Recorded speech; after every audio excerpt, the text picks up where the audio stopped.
Hello. Many of you probably don't know me, which is probably a good thing for me. I'm a psychologist. Try not to hold that too much against me. And think when people find that out at parties, I cut a very kind of socially isolated figure in the corner. But it does have its uses. And I kind of deal in the netherworld of kind of experience and emotion, design, engagement, advocacy, things that you might well be interested in as designers. And so I think there's currency here for people like me to work with people like yourselves, because I think I can unlock things that you probably already work with, but maybe you're not aware that you're doing that, and maybe you're not aware there are things that you probably could do that are out there that can kind of be grabbed and used for your design purposes. So typically what I do is kind of look at the emotional kind of engagement of players and to some extent designers as well, because obviously you have a lot of investment that you put into these wonderful things that you design. And how do you know you're designing the right thing? How do you know you're designing something that is going to produce some engagement on the part of the player? How do you know that people are going to kind of pick it up and play with it? So that's one area that I'm very interested in. Another area that I think is very much underused is personality. And obviously you can segment your audience in terms of personality, and you do that very basically from introverts to extroverts to get to very fine-tuned things. So for example, if you think about how many of you are very good at using your visual kind of imagery to, if I said to you now, can you actually picture your front door in your mind's eye, how many of you can actually get almost like a photo image of that? And how did I know you were going to say that? How many of you, it's a bit fuzzy, not so clear? Okay, so there is a distinction out there. Okay, so what I know from research is that when you have games that are based on time, so if you've got a minute to do something, what you'll find is that people who are very good at visual imagery, they can imagine things very well, kind of picture-based. They like things like that because they actually take kind of less time to process an image. Okay, they will look at the center of the screen and they can actually deduce what's going on around it. So things like Candy Crush, they love. They just look at the center and build up pictures around it. People are not so good at their visual imagery, get frustrated by things like this because they have to do a clockwise flick of their eyes around the screen. It takes them longer to process. Okay, so as a consequence, if you take something like Candy Crush, their enjoyment isn't as high as people with kind of very good visual imagery. Now what you can do is, if you know that fact, you can balance the kind of playing game. So what you can do is you can give them an extra 10% time. And if you do that, what happens is their enjoyment levels kind of reach the other people as well. Okay, so there's lots of little personality quirks that you can kind of use that I think would suit people like yourself in terms of how you design stuff. The other thing that often we kind of get called to do is looking at choice architecture. I'll talk a little bit more about this in a little bit. But how do people make decisions? Are they aware they're making their decisions? In terms of story making, we all make stories. We like to take kind of little snippets of information, and before we know it, you've kind of created these are very elaborate stories. So I kind of found myself walking here this morning, and I saw a man with orange trousers, and I don't think they're in the audience. And I kind of create this elaborate thing of why on earth would someone choose to wear orange trousers? Are they an escaped convict? They're hiding? Is it kind of some fancy dress thing? Is it the fact that they had no clean trousers? What's going on there? Why would someone choose? So, even me as a psychologist, I kind of find I'm adding in things. So, and I think your players do this. So one thing that you have to think about is you're designing something. You're designing this product, which is your reality. Unfortunately, your players are going to do the B perception of reality. They're going to add their perception of what they think it is that you've designed. And those two things aren't the same thing. Okay? They are completely different. Perception is not the same as reality. And so they're going to take things that you've done, and you'll often find that they'll do things that you never intended them to do. They're going to think things that you never intended them to think. And then they're going to ask you questions about, well, why haven't you included this? And you're going to think, well, that wasn't part of the kind of whole concept of what I was trying to design here. So the perception and decision-making is a vital thing, I think, in terms of design. Whether it's designed for function, is it designed the way it looks? We've heard how it sounds. All these things have psychological impact. And then there's biometrics, which can be useful. I'll show you, I don't think they should be useful in isolation. They have a function to play, but you need to layer in other things with them here. So I would say that when you design any product, really, so it's not just the game industry, but in terms of the game industry, I think you need to design for 3 kind of main dimensions, and I think they're quite complex. So, when you design your particular game, what are you designing it for? Is it to play on the toilet? These are the type of people that are going to play it. Is it to play on a tube? And those of you who've been on any kind of underground system in London will find it's quite difficult to play a game when you're going to work in the morning, unless you're, with your nose kind of stuck up someone's armpit, and you're kind of game at a very awkward angle. You get kind of fact that you get kind of, I suppose, aching joints because you're holding it funny. You get neck ache. All these things aren't great, so you're probably not going to play it. Or are you designing something, or are your users going to use it to kind of, escape from the world? Is it some sort of escapism that they're kind of looking for? And there are very different psychological kind of mechanisms that are at work here. The other thing is the purpose. What are you designing it for? Is it a 12-second game? Is it a 12-minute game? Is it a 120-minute game? What is it that you're trying to kind of create here? What are your players allowed to do? I'd be very kind of, well, as a psychologist, I'd be quite shocked to see someone play 120 minutes of Flappy Bird, which would probably wouldn't need much screening to probably think that they need to be institutionalized quite quickly. But, what's the purpose here? And so if you add another layer, so these things don't stand in isolation, they interact. Okay, they're layer upon layer of things that people are looking for and kind of using as their data points. And what's the function? Is it some kind of self-ego enhancing mechanism here so they can show off? Is it nothing to do with showing off to people? Is it a sense of achievement for yourself? Is it some kind of social function? I was talking to Charles earlier, and one of my friends, his brother moved to Australia about 10 years ago, and on Tuesday nights, he plays an online game with his brother. Okay, that's the only point in kind of contact he has. Okay, so if you asked him, why don't you pick up the phone? Oh, no, girls do that. I don't want to get a mushy phone call for an hour with my brother. What do I want to do that for? I can, yell things at him if he's blowing my tank up online. That's much more acceptable.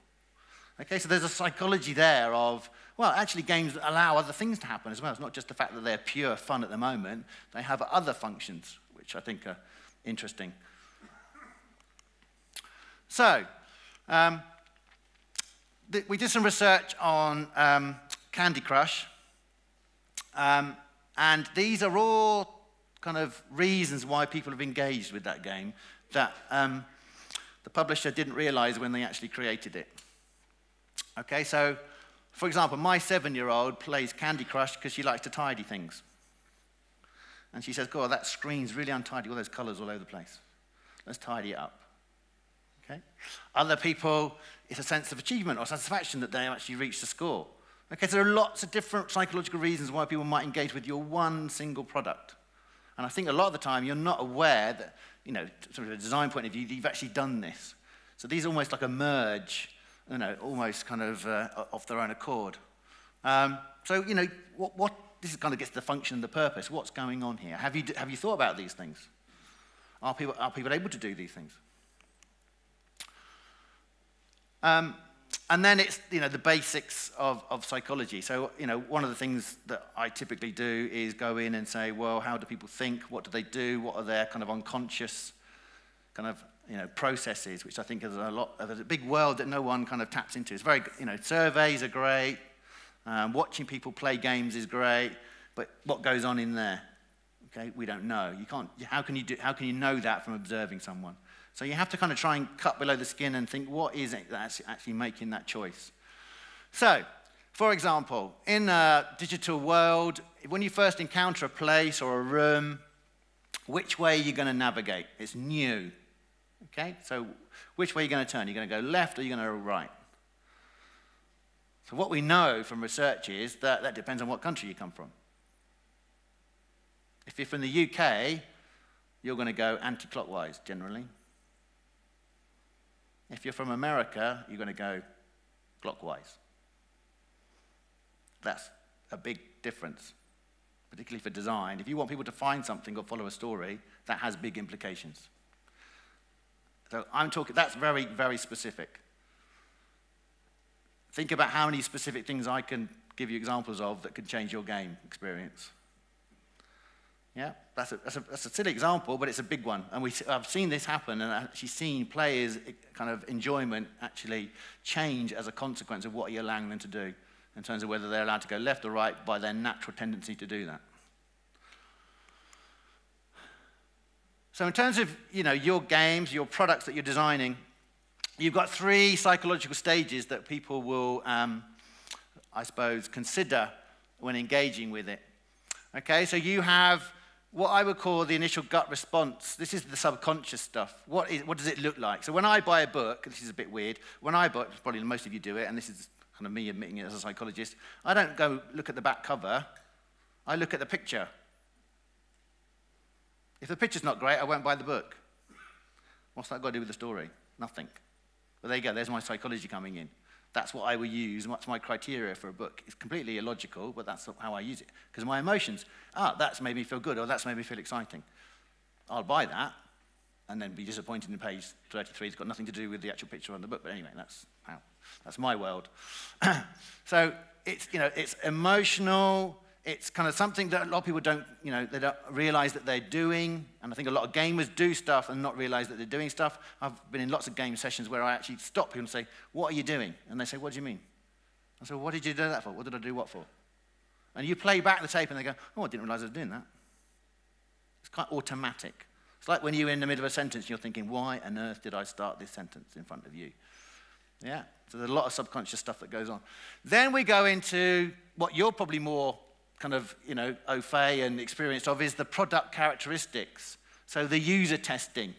What does it look like? What does it sound like? How does it play? So these are the characteristics of the product or the world or the experience of the game you designed.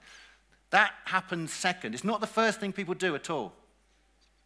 Okay, the first thing, the initial gut thing, sets up a lot of other experiences that phase 2 and phase 3.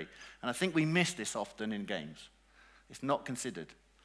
Then we will reflect. So we will either do it from what does it mean for us? What does it mean for our identity? What does it mean for our ego? What does it mean for my community? What does it mean for my peer group? What are my peer group saying? So the reflection can then actually change the experience of the actual game itself. Okay, so the personal experience is interesting to start with, but then I think there's a lot of conformity and peer pressure that takes place in terms of games experience and kind of enjoyment as well. So there's whole systems here that are in the realms of psychology. So I'll give you a quick case study. We were asked, some of you have seen this before, but it's quite a kind of a visual one. So we were asked to kind of go in and kind of the bat phone went off and said, well, we've kind of thrown a load of money at this particular segment of a game and it's not working. We've even got biometrics involved and still it's not working. Come and help. And we were like, okay. So that was the aim of this particular segment of the game, which is nothing too unusual, I suppose, for people like yourselves. And so what you can see is when you look at the biometrics, so this is an EDA response. So basically, if you look at the tops of your fingers, you've got sweat glands along here. Okay, and these are basically quite responsive to any changes in the world and your emotional investment in things. Okay, so if someone came in and sat down now, you wouldn't know this, but your EDA levels would jump up quite significantly because it's a change to your environment. And it's quite a nice system that you can't fake it, it's automatic. Okay, so they're saying, look, arousal went up. That's what we want to happen. So why are people not enjoying it?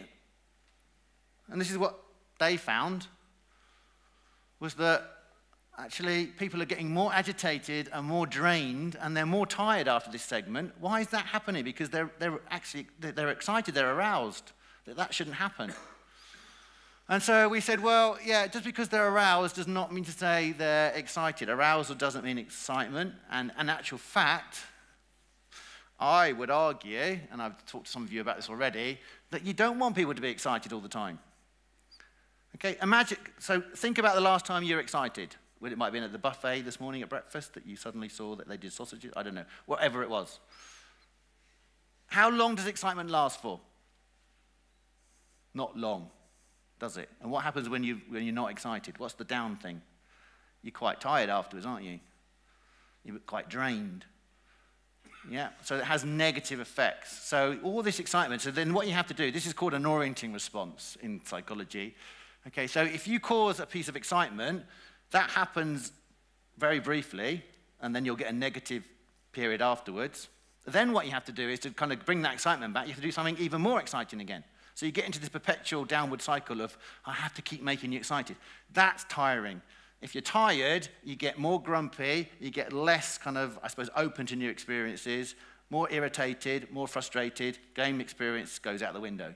Okay, so one thing, if you're going to remember anything today, I would say, try not to design exciting things. Which seems a bit counterintuitive, doesn't it? Yeah, what you want to be designing are these things, the low positive games that sit below. No one has to invest in feeling pleased or happy. It's not a big emotional investment you have to do. There's not a lot of energy there. It sits behind the sort of scenes. It's nice. You feel relaxed, comfortable. Great. That's a great conditioner. That's what you should be aiming for. Something that makes people feel good, not excited. Okay, so when we went in and kind of did what we do with this particular client and actually explained this, that you don't want this kind of excitement, that we want to tone it down a little bit, we actually got some very positive changes as a consequence, okay, which the client kind of had to go away and think about for a week. This can't be true because excitement equals good. But that's not true, okay? And this is the whole point of this is showing you that emotions are very fickle and they don't always cause the effects that you actually think they're going to cause, okay? So if you think about brands, if you think about people, if you want people to advocate your brands, yeah, everyone says, oh, it's really bad to have a negative feedback. No, it's not, okay? It's very bad to have negative feedback when someone just walks away from your game, they're disengaged. An angry person or a frustrated person, that's actually a good thing because they're still engaged with you. They want to tell you they're angry and frustrated. You've still got a chance to turn it around. Yeah, there's still a story that you're still kind of sharing with that person. So there are very different experiences in terms of the emotional spectrum, and you need to be kind of very aware that that is the case. So, you know, you deal with it, the kind of story-based kind of realm here of your products. There's always story, whether it's your story or the perceived story. There's narrative there. There's, you know, there's meaning. There's, whether it's the player puts the meaning on top of it. So we feel very much that, you know, there is areas here that are not exploited that you can use. So the subconscious, you don't want to be doing things like surveys. They're not useful. Things of just watching players engage with stuff on their own are useful, but there's other things you can do. Why are they doing stuff? What's going on in here? That's the crucial thing that you want to find out. So we do lots of things like journey mapping, what is going on, cognitive kind of architecture about, well, why did you do that? What's the reason? And how many other people are going to do that? If 100 people sat down to do this, what's the percentage that 99 people are going to try and do the same thing? And here's some examples of, like, you know, our approach and traditional approach. So, you know, did you find the game exciting? I mean, how often do I see that on a kind of player feedback kind of list? Did you find the game exciting? Well, what you're saying to them is, if you don't say it's exciting, I'm going to kneecap you, basically, because I'm interested in you being exciting. So if you're telling me you're not, I'm here now, right in front of you. What do you think I'm going to feel about that? So it's best to keep things open. What was your experience, basically? And then look at the different kind of responses you get when you keep things open. How would you know, did you find the game interesting? And actually, 63% found it ego-threatening. How would you know that from that question? You wouldn't. There's lots of data that's missed that's actually quite crucial to experience. So we've actually designed a tool that's called a MoatX that looks at subconscious player kind of experience. Yeah, and what we could do, so a typical example here is, one of the kind of, when we look at the journey mapping is, as designers, we go in and say, what are you trying to create here? And we get a map of what you are trying to achieve. Yeah? Then, typically what we do is we go out to your target audience and say, well, what are they actually experiencing? And as you can see, often it's not the same thing. And we can help try and actually get those lines to match up slightly more perfectly. And I think my time is now done. Thank you.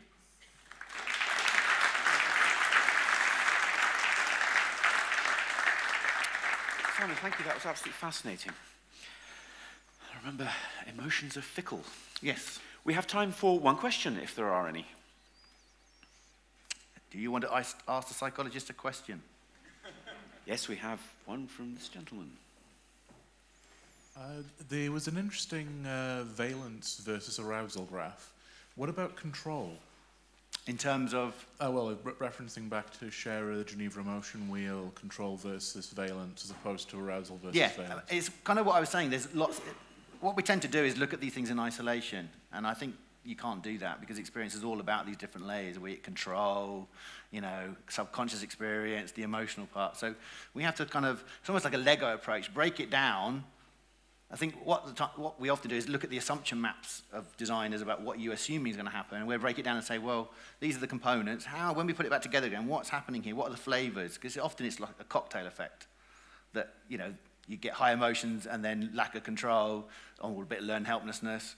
That creates a different flavor than if you actually got control, but you kind of got a negative emotion. Definitely think that's important, yeah. Fantastic, lovely. Simon, thank you very much.